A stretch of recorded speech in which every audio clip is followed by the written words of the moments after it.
Students, तो कल मैंने आपको एक्सरसाइज 2.1 सॉल्व करवाई थी और इससे रिलेटेड कुछ एग्जांपल भी बताए थे। आज मैं ये जो इक्वेशंस हैं ये डायरेक्टली आपको कल सॉल्व करने के लिए दी गई थी। आज इन इक्वेशंस को सबसे पहले मैंने आपको क्रिएट करना है, बनाना है और फिर उसके बाद उसको सॉल्व करके उसकी वैल्यू फाइंड करनी है। तो बनाना है दैट मीन्स आपको लैंग्वेज प्रॉब्लम सॉल्व करनी है।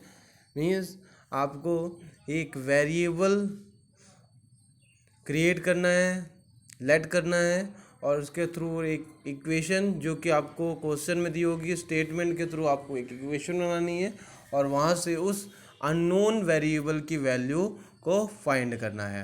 ओके, सो सबसे पहले मैं आपको इससे रिलेटेड कुछ एग्जांपल समझा दूंगा ताकि आप एक्सरसाइज के क्वेश्चंस को सॉल्व कर पाओ।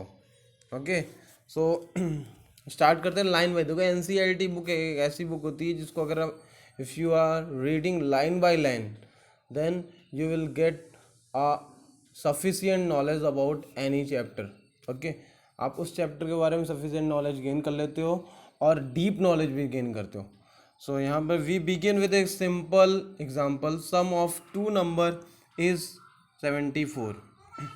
लिखा हुआ है sum of two number is 74, one of the number is 10 more than the other. Okay, so यहाँ पर इसकी हिंदी पहले निकालते हैं। अपने माइंड में इस क्वेश्चन को सोचो, समझो और फिर उसके बाद सॉल्व करो। मैं नहीं कहता हूँ ये क्वेश्चन आपका अभी बिल्कुल 1 मिनट में, 2 मिनट में, 3 मिनट में आपको सॉल्व करने का तरीका मालूम पड़ जाएगा। उसको सोचो कि हाँ इसमें कौन सा फिनोमेना, कौन सा रूल अप्लाई कर सकते हैं ताकि ये क्वेश्चन कि अननोन वेरिएबल की वैल्यू आ जाए। तो यहाँ पर sum of two numbers that means दो ऐसे कोई नंबर है जिनका सम 74 है। One of the number is, जिसमें से एक नंबर के लिए कंडीशन आपको गिवन है that one number is 10 more than the other number. So जो फर्स्ट नंबर है वो दूसरे वाले नंबर पे डिपेंड कर रहा है। क्यों डिपेंड कर रहा है कि अगर उस दूसरे वाले नंबर की हमें वैल्यू मालूम पड़ जाए तो वो नंबर उस पहले वाले नंबर से क्या है, 10 क्या है, कम है कि नहीं। या फिर ये भी कह सकते हैं कि अगर हमें दूसरे वाले नंबर की वैल्यू मालूम पड़ जाए तो हम पहला वाला नंबर निकाल लेंगे क्योंकि पहला वाला नंबर दूसरे वाले नंबर से 10 क्या है, ज़्यादा है। ठीक है, तो one of the number is 10 more than the other number. So अगर हम लेट करें यहाँ पर और फिर आगे कह रहा है व्हाट आर द नंबर्स, तो नंबर आपको बताने हैं। सो अगर हम लेट कर लें, सपोज दैट कि लेट, अगर हम लेट कर लें that the number is x means other number is x। So one number क्या हो जाएगा, फर्स्ट नंबर क्या हो जाएगा, 10 + x हो जाएगा। सो एक नंबर x है और दूसरा 10 + x as per this statement that one of the number is 10 more than the other number. ठीक है, सो यहाँ से आपको दोनों नंबर मालूम पड़ गए, x and other number is x + 10। और आपसे पहली वाली कंडीशन में कह रहा है the sum of two number is 74, that means x और दूसरा वाला नंबर क्या है, x + 10। इन दोनों को अगर हम ऐड करते हैं, if we are adding this then हमें रिजल्ट क्या मिल रहा है, इक्वल। रिजल्ट कब कैसे आता है, इक्वल टू 74। ठीक है, तो देखिए यहाँ पर लिखा हुआ है this means that x plus bracket में x + 10 इज इक्वल 74। जब मैंने आपको क्लास 7th में एल्जेब्रिक एक्सप्रेशन पढ़ाया था तो इसमें याद रखिए मैंने एडिशन सब्ट्रैक्शन भी बताया था। वहाँ पर मैंने आपको एक चीज़ बताई थी कि जब हम एल्जेब्रिक एक्सप्रेशन को ऐड करते हैं तो वहाँ पर लाइक टर्म्स आपस में ऐड होते हैं, कांस्टेंट ऐड होते हैं, बट अनलाइक टर्म्स या फिर वेरिएबल और कांस्टेंट आपस में कभी ऐड नहीं होते हैं। ठीक है, वो जैसे हैं वैसे ही रखे जाते हैं और कांस्टेंट के साथ, वेरिएबल के साथ सॉल्व करते हैं। ओके, सो यहाँ पर x + 10, तो यहाँ पर लाइक टर्म कौन से हैं, x और x।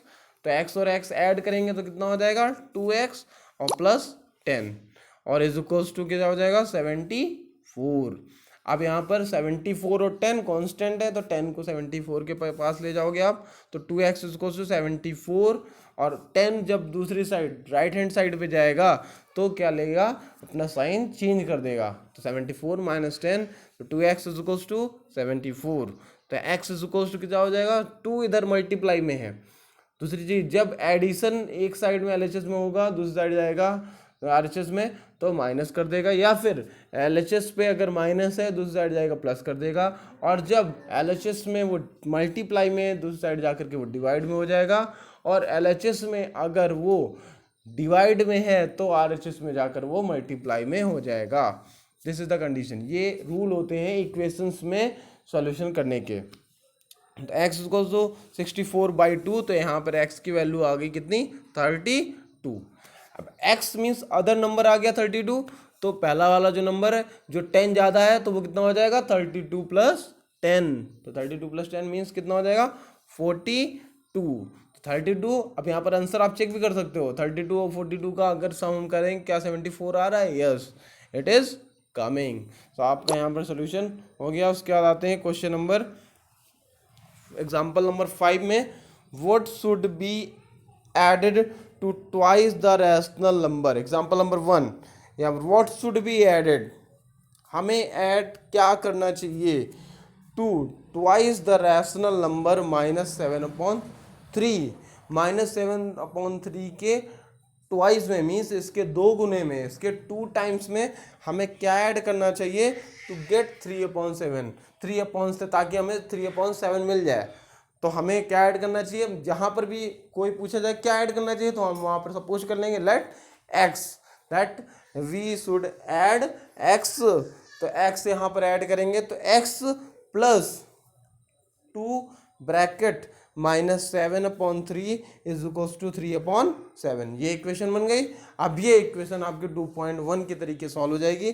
तो जो भी रैशनल नंबर है मीन्स जो भी कांस्टेंट है वो एक साथ हो जाएंगे। तो 3/7 और माइनस का 14/3 है, तो दूसरी साइड जा करके प्लस का हो जाएगा, तो हो जाएगा 3/7 + 14/3। ओके, उसके बाद आते हैं x इज इक्वल्स टू, और यहाँ पर ये रैशनल नंबर दोनों हैं। रैशनल नंबर को सॉल्व करने का तरीका आपको मालूम है, मीन्स फ्रैक्शन है, फ्रैक्शन को सॉल्व करने का तरीका मालूम है। डिनोमिनेटर सेम नहीं है, दोनों का एलसीएम लोगे, और एलसीएम लेने के बाद आप इसको 107/21 इसका आंसर आ जाएगा। मीन्स जो आंसर आएगा आप वहाँ पर उसको स्टेटमेंट के थ्रू भी लिखोगे, that 107/21 should be added in the 2 times of -7/3 to get 3/7। Okay, आप इसको होल में भी चेंज कर सकते हो, रिड्यूस हो रहा है तो रिड्यूस भी कर सकते हो। उसके बाद आते हैं एग्जाम्पल नंबर 6 में। एग्जाम्पल नंबर 6 देखिए, तो perimeter of rectangle is 13 centimetre. Rectangle का पैरीमीटर सभी लोग रिमाइंड कर लीजिए क्या होता है, मालूम होना चाहिए आपको, बिकॉज रेक्टेंगल का पैरीमीटर यहाँ पर यूज होगा, उसका फॉर्मूला यूज होगा। The perimeter of rectangle is 13 centimetre and its width is 2 whole 3/4 centimetre. उसकी विड्थ है 2 whole 3/4 centimetre. Find its length. So suppose कर लीजिए let the length is l। तो फॉर्मूला आपको मालूम है 2 bracket l + b is equals to, perimeter आपको दिया हुआ है कितना, 13 सेंटीमीटर। तो 2 ब्रैकेट l आपको फाइंड करना है प्लस b 2 होल 3/4।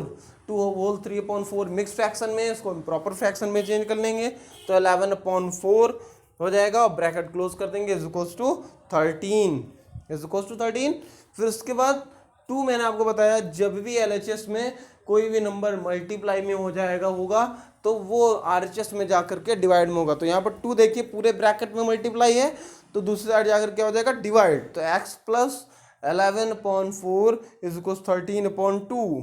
तो x इज इक्वल टू, अब यहाँ पर कांस्टेंट को सॉल्व कर लेते हैं, और दूसरी साइड जाकर 11/4 माइनस का चेंज हो जाएगा। फिर उसके बाद फ्रैक्शन को सॉल्व करके x की वैल्यू आ जाएगी 3 whole 3/4 centimetre, which is the value of length of the rectangle. Okay, अब आते हैं कुछ एज के क्वेश्चन हैं यहाँ पर। ये सारे क्वेश्चन आपको अपने मन से भी करने हैं, आप भले देख के करिए, but it's you will get the confidence by solving this question. Okay, आप इसको जो है मैं आपको स्क्रीनशॉट भेज दूंगा सारे ही एग्जांपल्स का, और आप इसको जितने भी एग्जांपल हैं इसमें, एग्जांपल टोटल 10 एग्जांपल तक है, 11 एग्जाम्पल तक, ये सारे एग्जाम्पल आपको सॉल्व करने हैं। ठीक है, सो मैं आपको सारे नहीं बताऊंगा, मैं आपको आज एग्जाम्पल नंबर 9 तक बता दूंगा। एग्जाम्पल नंबर 10 और 11 नहीं 10 तक बता दूंगा। एग्जाम्पल नंबर 11 में आपको इससे रिलेटेड जब क्वेश्चन आएगा तब बताऊंगा। ओके, सो एग्जाम्पल नंबर 10 तक मैं आपको बताऊंगा। सो आते हैं एग्जाम्पल नंबर 7 में। The present ages